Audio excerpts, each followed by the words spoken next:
এবার সরকারি হাসপাতালে স্বাস্থ্যকর্মীকে ধর্ষণের অভিযোগ সামনে এলো। চুক্তিভিত্তিক স্বাস্থ্যকর্মীকে হাসপাতালে ধর্ষণ করা হয়েছে অভিযোগ ঠিকাদার সংস্থার ফ্যাসিলিটি ম্যানেজারের বিরুদ্ধে। ঘটনাটি ঘটেছে পাঁশকুড়ায়। রাতে ডিউটি করার সময় ওষুধ দেওয়ার নাম করে ডেকে নির্যাতন করা হয়েছে বলে অভিযোগ। একটা ফাঁকা ঘরে ডেকে নিয়ে গিয়ে ধর্ষণ করা হয়েছে বলে অভিযোগ। কি ঘটেছে দেখুন কি বলছেন নির্যাতিতা। কাল ছুটির পরে আমি আসছিলাম, তখন আমাকে জোর করে রুমে নিয়ে যেয়ে আমার সাথে খারাপ কিছু কাজ করতে বাধ্য করেছিল, যাকে বলা যায় ধর্ষণ করার। কে করেছিল? জাহির আব্বাস খান। এর আগেও কি একাধিকবার এরকম ঘটনা ঘটেছিল?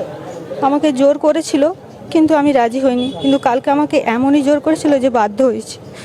বলছি, যখন আপনার সাথে এরকম ঘটনা ঘটে আপনার হাসপাতালের স্টাফ বা নিরাপত্তার বিশেষ ব্যাপার ছিল না, কেউ ছিল না। কালকে সানডে ছিল, ছুটি ছিল, কেউ ছিল না। এই ঘটনায় অভিযোগ জানিয়েছিলেন কখন? না, জানাতে পারিনি।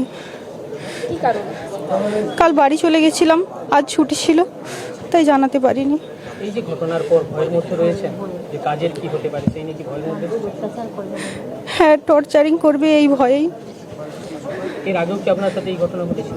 জোর করেছিল কিন্তু এইগুলো হয়নি। চেষ্টা করতো জোর করার, কিন্তু কালকে বাধ্য। আপনারা এখন কি চান? আমরা একটাই চাই, যাতে তার শাস্তি হোক, কি শাস্তি চান? মৃত্যুদণ্ড হোক। আমরা শুনেছি আমাদের যে স্থানীয় পিতপুর সুপার স্পেশালিটি যে হসপিটাল আছে, সেখানে আমার অনেক বোনেরা ওখানে কাজ করে, ডিউটি করে। স্থানীয় একজন জহির বলে ছেলে, জহিরুল, সে জহির আব্বাস খান একাধিক বোনেদের সাথে দুষ্কর্মের সাথে লিপ্ত হয়েছে, রেপ করেছে বলে আমাদের কাছে খবর। এবং সেই ক্ষেত্রে আমরা অবশ্যই ঘটনার তীব্র নিন্দা এবং ধিক্কার জানাই। এটা হচ্ছে বিকৃত মনস্কতার প্রভাব। আমরা চাই দোষী ব্যক্তির উপযুক্ত শাস্তি, এবং সেই শাস্তিটা চরম থেকে চরমতর জায়গাতে।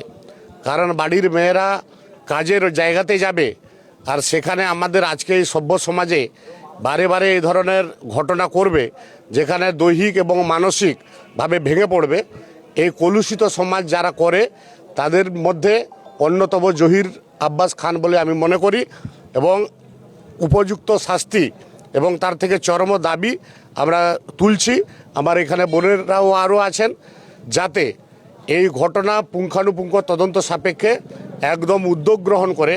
আমরা নিশ্চিত আছি আমাদের যে জেলা সভাপতি সুজিত রায় এবং তার সাথে সাথে আমাদের আনিসুদ্দা পুরো বিষয়টাতে দেখেছেন, বলেছেন, এবং তাতে প্রশাসনের কাছেও আমাদের অনুরোধ করেছি। আমরা এসেছিলাম আমিও এই কথাতে, যে দোষী ব্যক্তি যাতে একদম চরম থেকে চরমতম শাস্তি দেওয়া হয়, কোনো রকম পার্শ্ব যাতে না হয়, সেক্ষেত্রে আমরা আজকে দাবি জানিয়েছি। সূত্রের খবর, ওই ব্যক্তি এলাকায় তৃণমূল নেতা হিসেবে পরিচিত এবং যথেষ্ট প্রভাব থাকতো হাসপাতালে, কি বলবেন?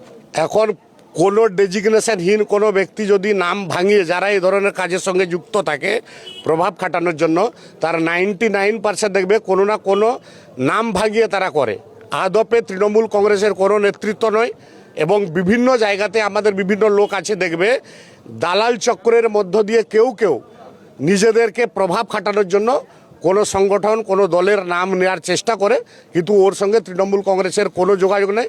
কারোর সঙ্গে হয়তো ভালো সম্পর্ক করে দিয়ে লোককে দেখিয়ে নিজের প্রভাব যারা খাটায়, তারা তো ওই রকমই তারা পারদর্শী হতে। এতে আমরা তো তৃণমূল কংগ্রেসের পক্ষ থেকে এবং এলাকাবাসী হিসেবে, সর্বোপরি এলাকার মানুষ হিসেবে এবং একজন দাদা হিসেবে, একজন ভাই হিসেবে, একজন মায়ের ছেলে হিসেবে আমাদের দাবি, আমাদের মা বোনেদের সঙ্গে ইজ্জত নিয়ে যে খেলবে তার উপযুক্ত এবং চরম থেকে চরমতম শাস্তি পাওয়া দরকার। একজন মানুষ হিসেবে আমরা এই দাবি নিশ্চিতভাবে তুলব।